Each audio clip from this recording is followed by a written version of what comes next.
I go to Bangladesh quite often. At least I've gone there in the past 10 years, I've gone there at least 5 times or so.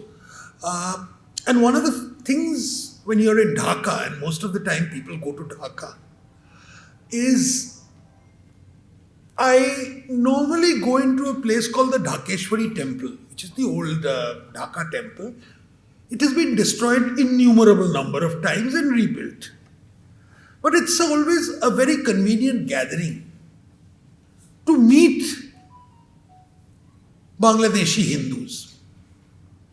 Now, just for your information, Bangladeshi Hindus and the Hindus of West Bengal, a lot of them have the common origin. They came from the same place, etc. But over the past 70 years, the Hindus of Bangladesh have evolved very differently from the Hindus of India. I mean, from the Bengalis of West Bengal or around there. And one of the things there is that they are far more religious than the people in West Bengal.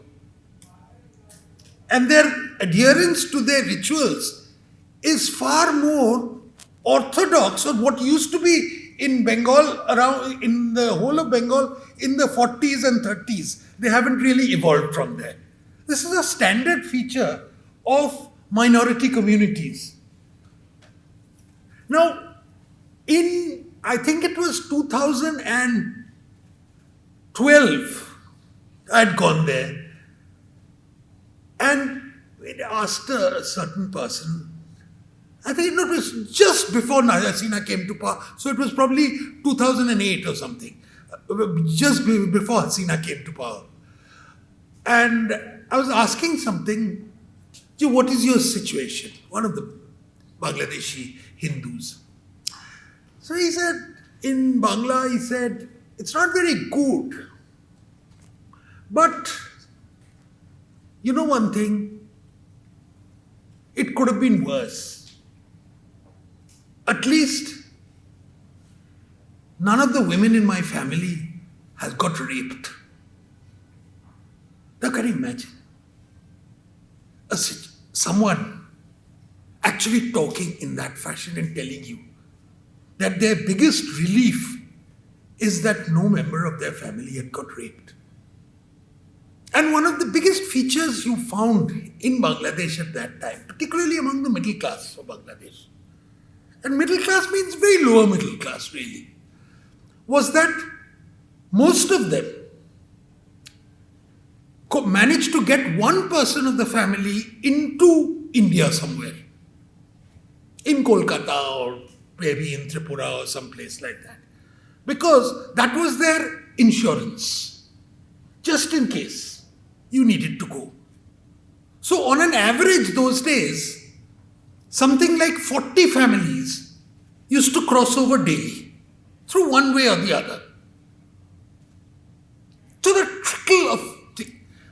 the trickle of outward emigration was always there.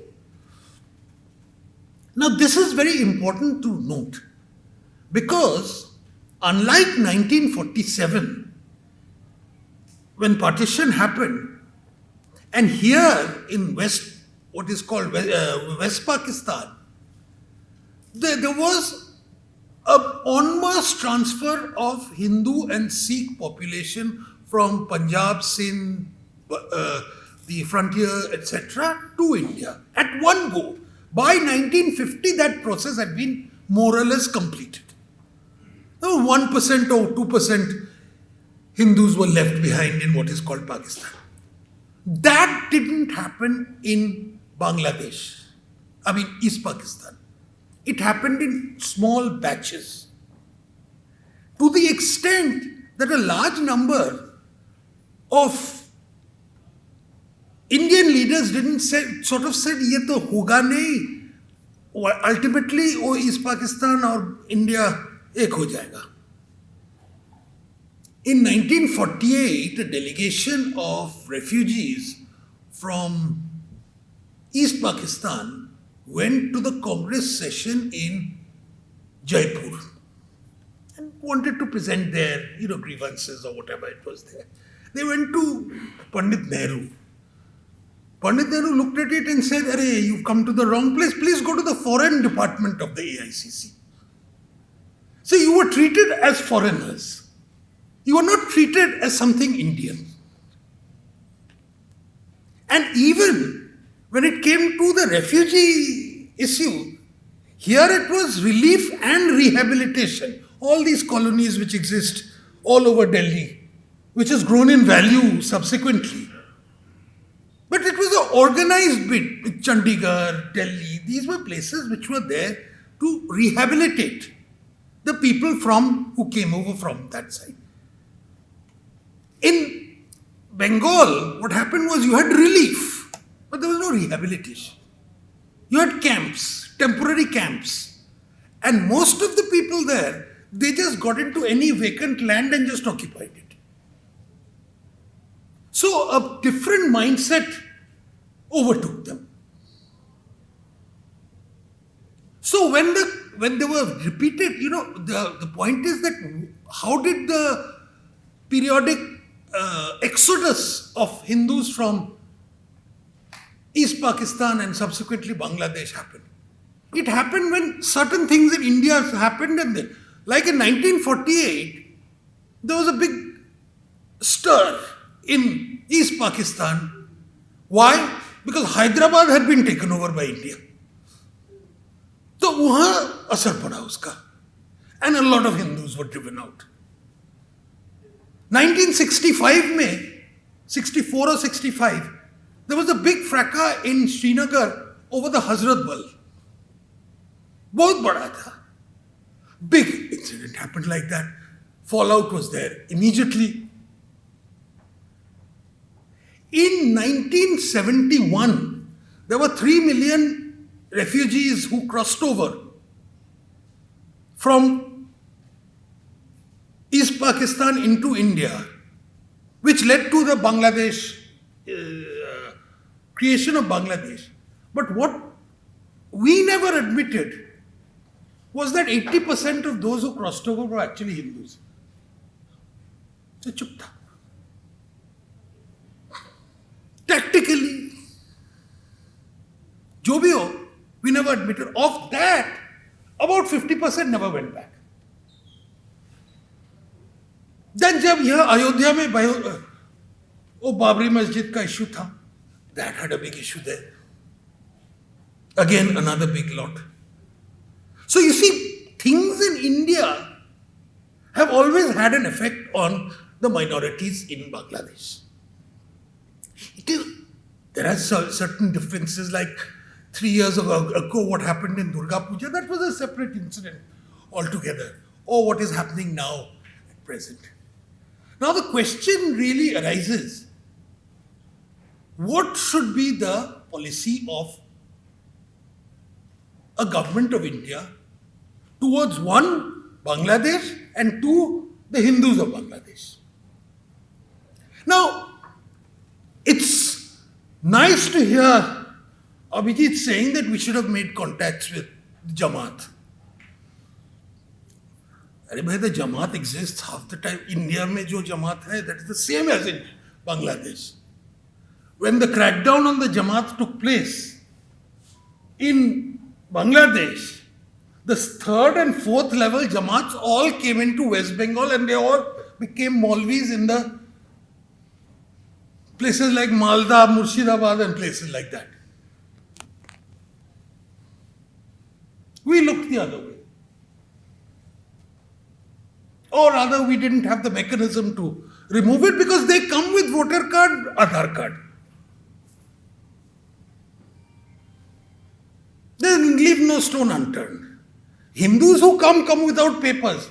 Those who come with Aadhaar card and voter card. So here we have to have a separate section in the CAA which says that even if you come without any paper, you have to get it authenticated. At least there is some person who's willing to testify that you were there in Bangladesh at that time or whatever it is. That problem has never arisen as far as another community is concerned. It's a very organized thing. Rohingyas come. Now the biggest problem is Rohingyas. In West Bengal, in parts of Calcutta, there are entire colonies which are Rohingya colonies. The local people are saying, "Many Rohingyas have taken over." They are coming from Sundarbans.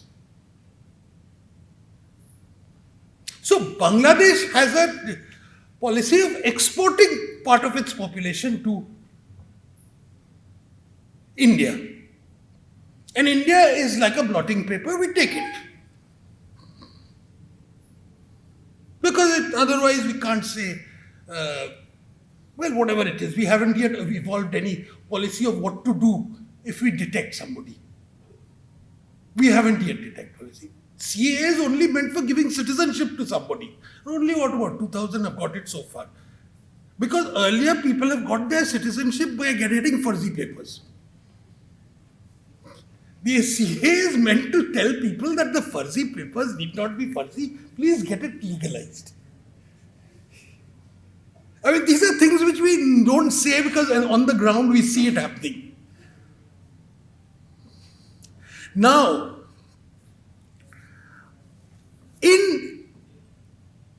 Abhijit is completely right when he says that there was a over-dependence on the Awami League. Yes, that is because the Awami League naturally identifies a lot with India. That's one of the issues. A large number of them, their leadership in 1971 took refuge in India. They remember that. They have many of them have been to college in India. They're the second generation. Some of them even have been to school here. So they have a certain soft corner for India, and that is normally reciprocated. And that the BNP and others don't have that same sort of feeling.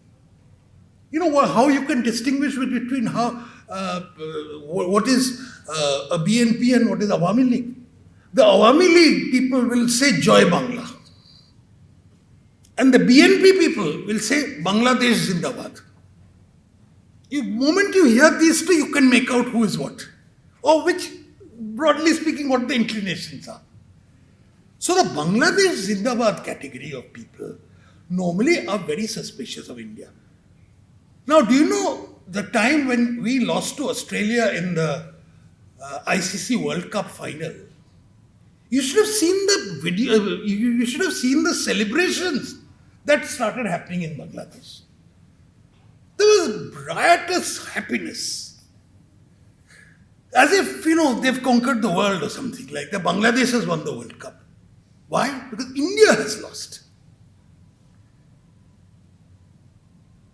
And there was no apparent reason.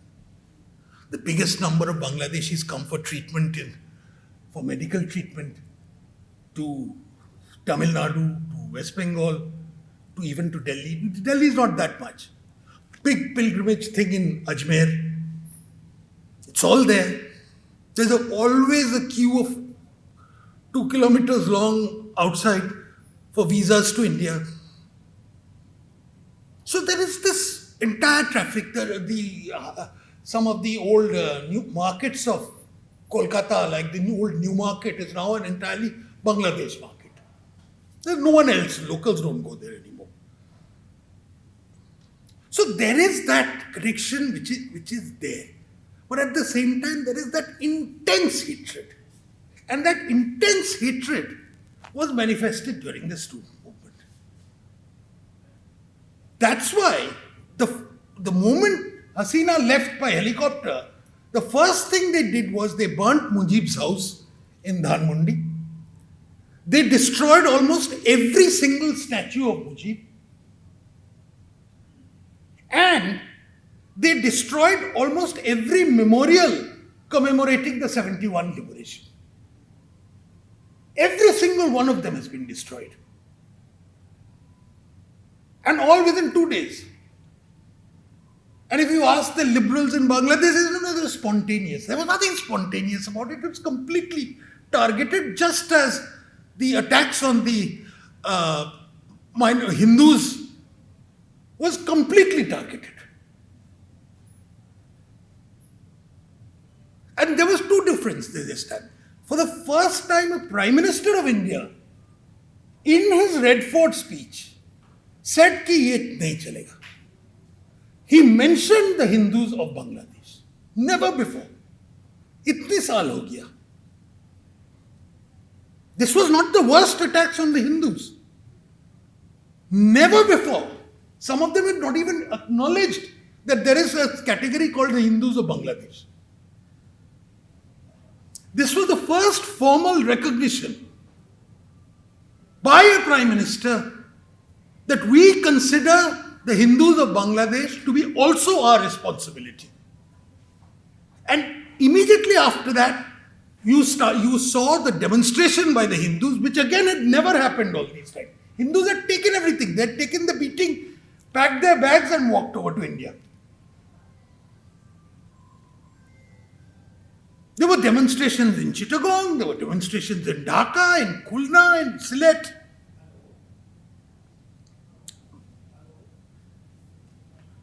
So, there was a fundamental change which took place. Muhammad Yunus had to ring up Modi ji and said, "No, we are trying our best to make sure." But this is a temporary respite which is there.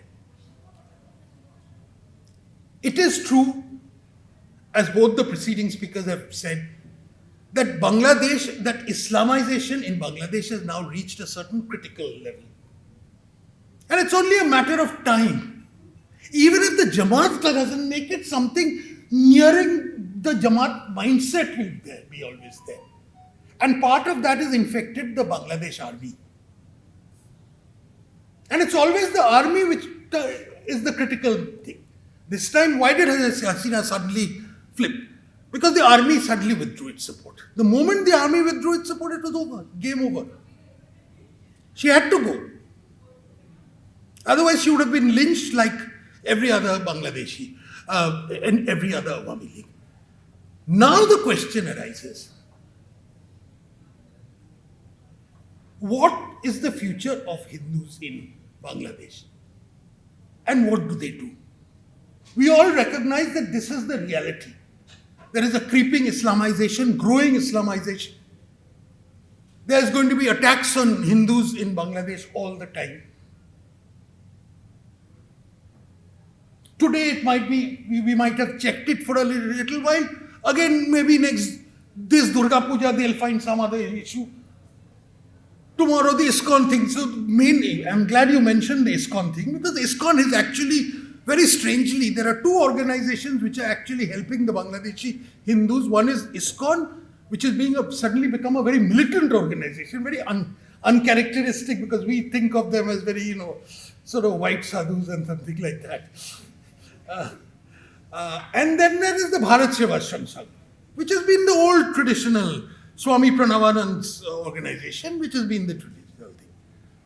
But other Hindu organizations, I'm sorry to say, some of them have a pedigree, do not normally like to get their hands dirty on that.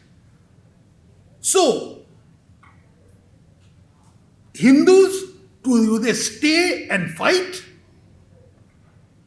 a losing battle? Or is it the policy of Government of India that we think about a humane exit policy for the Hindus of Bangladesh into this country? I'm putting it in a very stark way because this is informally what both things have been happening simultaneously. But nobody has actually broached the question directly. Is it our responsibility? Do we take them? Otherwise, how much can we empower them? We can only shape the governance of Bangladesh up to a point. Yes, there were many mistakes committed. Many mistakes were committed. Intelligence level, political level, and also what we have in India, the tendency to make money. So a lot of people in India made a lot of money on trying to give tickets to various people in the Awami League for the election, for this farcical election. And there's a lot of money floating about in Bangladesh for people to actually throw about. Because as we know, corruption has reached certain monumental levels. So all that is also there. So we have ourselves got to think about a lot of things. We've also got to think about the fact that West Bengal is increasingly becoming quasi-Islamic in its orientation. So the strategic depth of Bangladesh has actually increased into Malda, Murshidabad, places like that, and parts of West Bengal. So these are the complications. And these complications will have to be addressed at some time. They have to be thought through. But for the moment, I'm very glad that you've actually brought out this report, because it's important that these reports are brought out. You've spoken about this deep state of the United States. We've seen the extent to which these so-called human rights bodies, these NGOs, these other places, in the US and in India, they played. Do you know most of the bulk of the denial of the fact that Hindus were attacked in Bangladesh actually emanated from India, and those were the people they gave the maximum benefit to, because those are the people, those journalists have a certain very cozy relationship with certain people in the US. So it's very important to have these counter voices, to start these documentation. Document these. We are very bad at documenting. We forget. Durga Puja mein kya hua tha? Us time pe, most people have forgotten. It's very important to keep those in mind. And of course, some silly fake news will take over the whole thing, and that can sour the entire atmosphere. But I urge you, Bangladesh does not, the fate of Hindus in Bangladesh has not featured on the mental radar of India.